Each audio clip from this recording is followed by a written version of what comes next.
Ini gua akhirnya bisa dapat emas pertama di junior. Keren sih itu. Ya, lah itu Koni nih. Ini sebenarnya kalau misalnya gua bisa dapetin medali emas di sini, gua bisa main ke Jurnas, kepilih di under 48-nya bawa nama DKI. Tapi karena belum rezeki lah. Terus di situ ada Liga DKI juga. Nah, ini juga selain pertandingan itu juga sebagai talent scouting untuk under 48 untuk bawa nama DKI juga.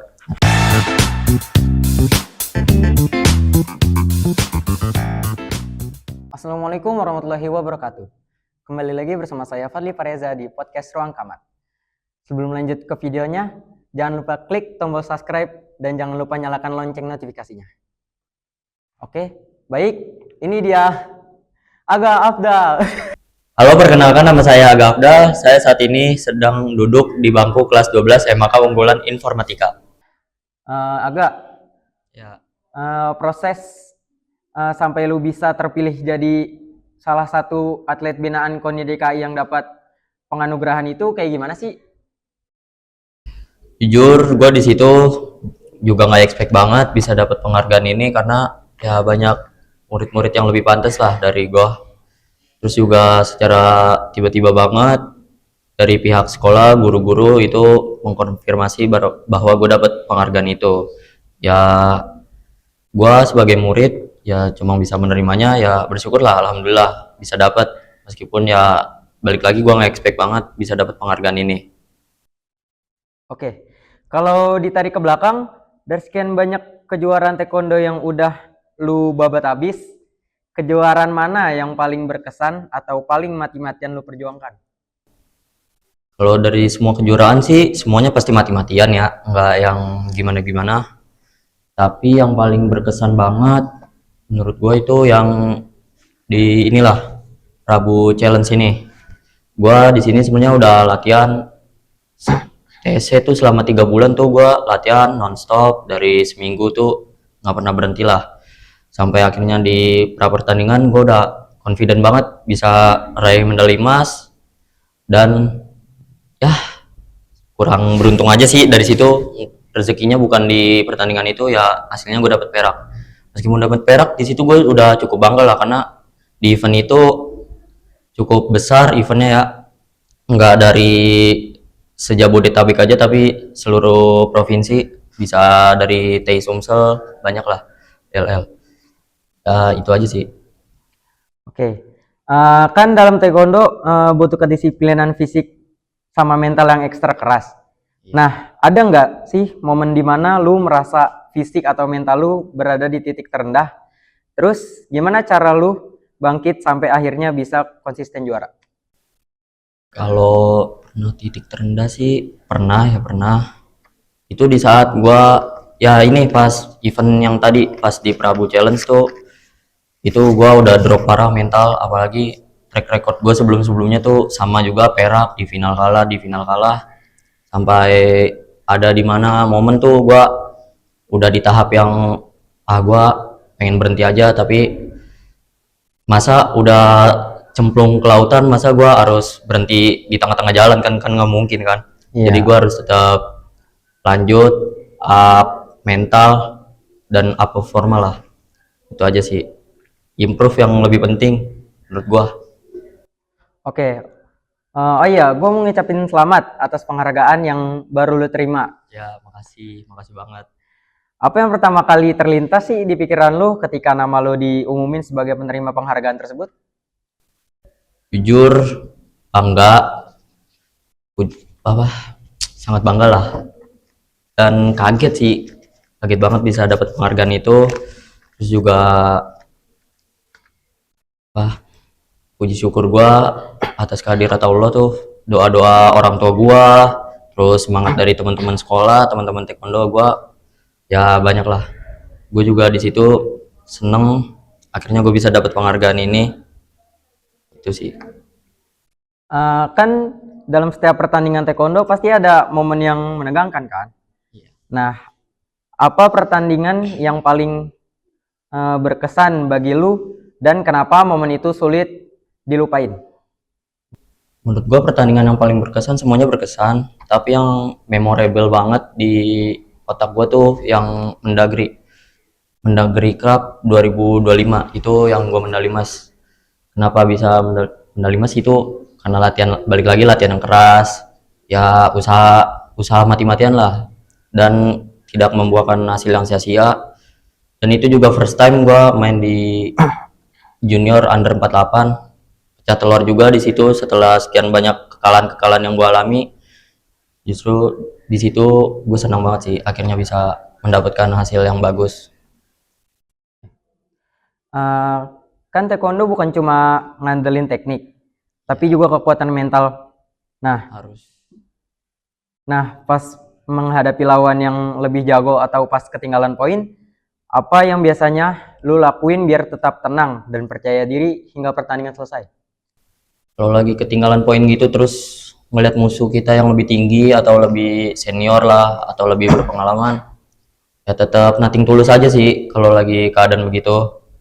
Gue juga dulu pas masih pemula-pemula juga ada rasa ngedownnya dikit, tapi seiring berjalannya waktu, jam terbang gue yang udah gue lalui, terus pelatih-pelatih gue sering ngedoktrin gue gimana caranya supaya tidak down gitu lah. Kalau lagi ketinggalan poin, ketemu musuh yang lebih tinggi, tuh caranya lu harus confident aja sih ke diri lu harus pede, keluarin apa yang lu mampu, yang lu bisa.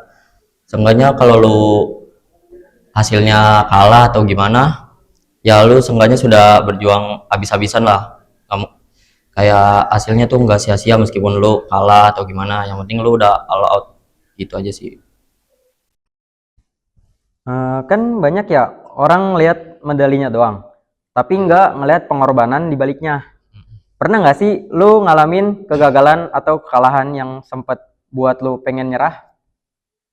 Kalahan yang pengen buat nyerah sih ada, yang dari tahun kemarin 2025 tuh sempet 3 kali gue masuk final tuh kalah semua, kayak perak semua, padahal itu gue udah all out, udah latihan habis-habisan, tapi tetap rezeki bukan di gua, itu gua tetap ya improve lah, improve terus latihan lagi, terus bangkit dari kekalahan-kekalahan yang udah gua alami lah. Kalau misalnya lu nyerah, ya lu nggak keren sih jatuhnya. Kalau nyerah gitu nggak lucu banget lah. Tapi ya lu cuma bisa semangat sih, semangat apa yang lu lalui jalani itu lu harus semangat lah. Oke. Kan di taekwondo kan ada dua kategori utama. Ya, Kan ada kyorugi sama Omse. pomse. Lu sendiri tuh fokusnya di mana dan kenapa milih itu? Kalau gue sih di bidang chirurgi ya, karena gue tuh lebih suka yang kayak one on one gitu. Kalau Pomse tuh ibarat kayak apa ya? Dia kayak tahu silat kan? Silat Iya, yang silat. suka seni gitu. Nah itu kalau Pomse tuh lebih kayak itu. Meskipun silat juga ada yang duel gitu kan. Tapi kalau dari menurut gue pribadi gue lebih suka chirurgi. Terus juga kali ini gue lagi memfokuskan diri di chirurgi sih. Berapa jam sih biasanya lu sisin waktu buat latihan fisik dan teknik dalam satu minggu kalau lagi nyiapin kejuaraan besar? Kalau udah mepet pra pertandingan kayak Hamin 10, Hamin seminggu itu udah intens lah latihannya, kayak sehari tuh bisa 3 kali latihan. Dari pagi pagi tuh biasa tuh gue tuh bangun jam 6 lah, atau ya jam 6, jam 5 tuh sholat subuh. Setelah itu gue tuh sarapan lah, sarapan secukupnya aja nih. Tips banget kalau misalnya lu pengen latihan intensnya tinggi tuh lu jangan terlalu wow banget lah sarapannya, kayak jangan nasi uduk gitu, kayak cukup 2 porsi telur, 2 butir telur tuh udah lebih dari cukup lah. Kalau mau nambahin susu tuh nggak apa-apa. Setelah itu berangkat ke tempat latihan, biasanya langsung pemanasan, jogging jogging sekitar 15 menit 25 menit lah segitu. Lanjut latihan nendang-nendang kayak teknik apa yang kita pelajari untuk pertandingan. Terus pagi kan, pagi udah tuh, setelah pagi rest dari zuhur ke asar, lanjut lagi asar latihan teknik lagi, lanjut ke malam. Ya total sih sehari tuh 3 kali latihan. berapa jam berarti tuh, hampir apa, hampir 24 jam ketemu latihan terus dah pokoknya dah. Sehari tuh latihan latihan latihan mulu. Kalau untuk pengen apa ke pertandingan hamin hamin seminggu gitu latihan terus lah. Kalau nggak tanding nggak apa, paling ya setiap hari tapi nggak seintens itu aja sih. Nah, lu kan sebagai atlet bela diri nih. Kalau lu cedera pasti sulit kan buat dihindarin. Cedera apa sih yang paling parah yang pernah lu alamin? Terus gimana proses uh, recovernya? Aku untuk ngefokusin recovery-nya tuh, kalau cedera yang paling parah gua alamin tuh nggak nyampe ACL lah, paling mentok-mentok kayak ankle, terus di bagian punggung kaki tuh pernah bengkak gitu gede lah. Paling recovery-nya tuh kayak biasa rest sekitaran seminggu tuh, biasa dikompres pakai es batu. Kalau lu merasa udah mendingan dari kaki lu, ya lu fokus mulai kayak tipis-tipis lagi sih latihannya, kayak jogging. Kalau lu merasa masih sakit ya sekedar latihan biasa aja kayak jogging gitu. Terus untuk tips nih, kalau lu lagi cedera ankle atau apa, lu tuh jangan, kalau bisa tuh jangan diurut. Kalau bisa tuh kayak di es batuin aja, lu kompres pakai es batu yang dingin banget, atau enggak lu taruh es batu di ember kayak tong gitu, lu cemplungin aja kaki lu di situ yang merasa ankle. Nah itu lebih ampuh sih kalau menurut gua ya, dibanding ngurut itu sih. Oke. Gue mau tanya nih, awal mula lu kenal sama taekwondo itu gimana sih ceritanya? Apa lu disuruh orang tua atau emang kemauan lu sendiri? Awal mula gua taekwondo banget tuh kelas 5 awal-awal tuh 2019 tuh. Gua tuh emang nggak suka sama taekwondo sih. Tadinya tuh gua lebih fokus ke sepak bola lah, kayak udah ikut SSB sana sini, tapi ya karena biaya tidak memadai lah, terus juga daripada di rumah nganggur, menurut orang tua gua tuh didaftarin taekwondo. Nah setelah didaftarin tuh awalnya emang nggak tertarik lah, cuma biasa-biasa aja. Terus lama kelamaan gua di waktu masih pemula kan, musuhnya pasti kayak biasa aja lah, bukan nggak jago tapi biasa aja dibanding lawan-lawan yang sekarang. Itu gue tuh menang menang menang menang terus lah pokoknya, nyampe gue merasa diri gue puas. Dan ada satu momen tuh gue di situ, setelah kesombongan gue yang sering menang itu, gue pernah kalah di satu pertandingan di event Bandung lah. Nah di situ gue kayak ucap hati gue tuh, kok gue kalah ya udah sejago ini. Dari situ gue mulai tertarik ikut taekwondo, kayak lebih giat lagi latihan. Nah pas di kelas 6 tuh sempet break karena ada corona juga kan. Iya, corona. Nah di situ latihan nggak boleh sama sekali, keluar sana sini juga nggak boleh. Gua tuh break selama 3 tahun, selama SMP dari kelas 1 sampai kelas 9 tuh gua break, dan mulai comeback lagi kelas 10. Di kelas 10 itu juga gua latihan belum terlalu intens, tanding suka kalah, nggak sempet naik podium. Dan akhirnya gue balik ke performa gue yang baru lagi, lebih versi yang lebih baru lah di sekarang ini. Siapa sih idola lu atau atlet taekwondo favorit lu yang paling menginspirasi gaya bertarung lu yang selama ini? Kalau idola banyak sih, semua atlet-atlet luar negeri tuh gue suka lah. Tapi kalau satu di negara gue sendiri tuh gue lebih suka, ada namanya itu Raihan Basam. Itu dia pelatnas Indonesia lah, kayak timnasnya Indonesia. Itu dia menginspirasi gue banget lah. Kalau untuk luar negeri, idola gue tuh dari Korea Selatan, Park Tae-jun. Terus juga ada dari Iran, Zandi. Tuh gue suka lah, semuanya gue suka sih. Nyampe gaya mainnya gue ikutin lah, tipis-tipis gitu. Oke. Eh, Kalau ada orang nih yang baru mau mulai belajar taekwondo, tapi usianya udah nggak anak-anak lagi nih. Menurut lu terlambat gak? Dan apa saran pertama lu buat mereka? Kalau dari menurut gua nggak terlambat sih, semua tuh gak ada yang terlambat lah. Lagi lu mau memulainya terus lu ada niat, gak ada yang terlambat lah di dunia ini. Terus sarannya sih ya semangat, kalau lu emang bener niat dari apa yang lu lakuin, kayak lu ikut taekwondo, ya lu fokusin aja lah ke taekwondo itu, nggak usah mikirin kemana-mana. Cuma lu harus mikirin sekolah, sholat wajib, ya taekwondo lu itu hanya 3 itu sih yang penting. Kan tendangan taekwondo tuh variatif ya. Nah, dari semua jenis tendangan, mana yang jadi tendangan andalan lu pas tanding? Tendangan andalan, semua tendangan sih gue suka sih. Kalau misalnya nggak suka kan ya Iya. bukan taekwondo banget lah anaknya.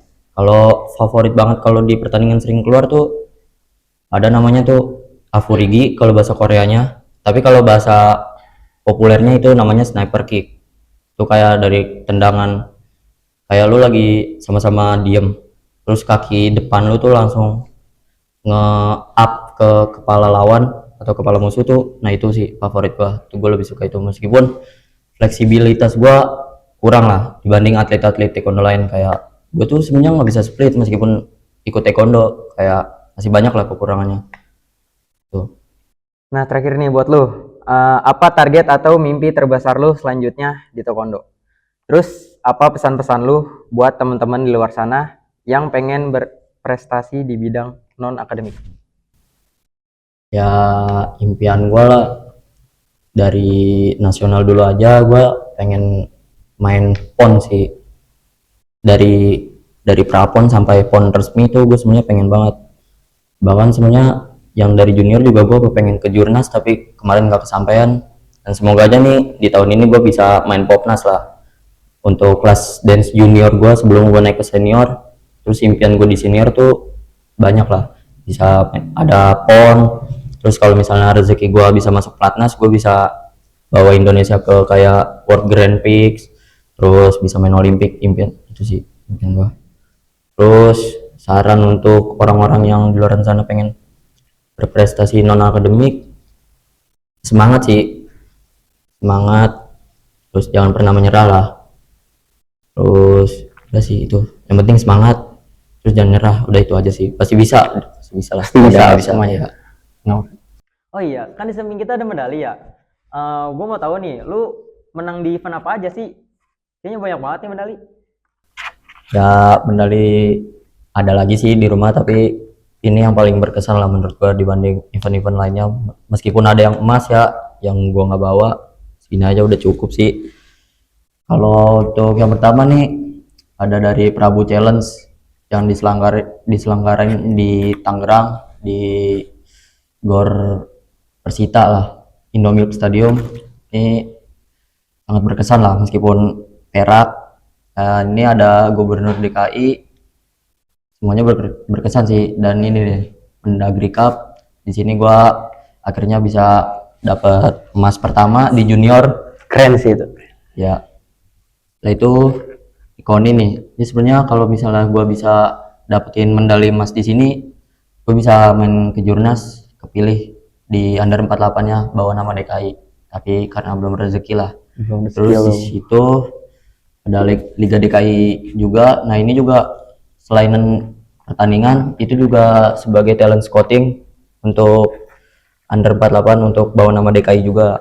Nah, tapi sayangnya lagi-lagi, nah di sini gua main di final tuh kalah, tapi pas di babak ronde kedua tuh gua sempet cedera di sini, kayak bagian betis gua tuh naik gitu, kurang pemanasan. Ya cukup sedih lah nggak bisa dapetin emas.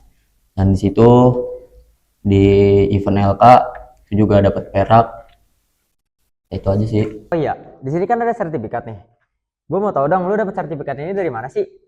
Ya ini gue dapat sertifikatnya tuh dari DPR waktu acara HUT DKI yang ke hampir 5 abad kalau nggak salah. Ya terima kasih lah, thanks to Allah gue bisa dikasih sertifikat ini. Terus juga berkat doa orang tua, support teman-teman gue semualah, dari teman taekwondo ke teman sekolah. Makasih banyak banget ya aja sih. Terima kasih untuk Aga yang telah menyempatkan diri datang ke podcast Ruang Kamat pada hari ini, dan terima kasih Sama-sama. juga untuk para pemirsa yang telah menonton video ini dari awal hingga akhir. Sampai bertemu di podcast Ruang Kamat selanjutnya. Dadah. Dadah.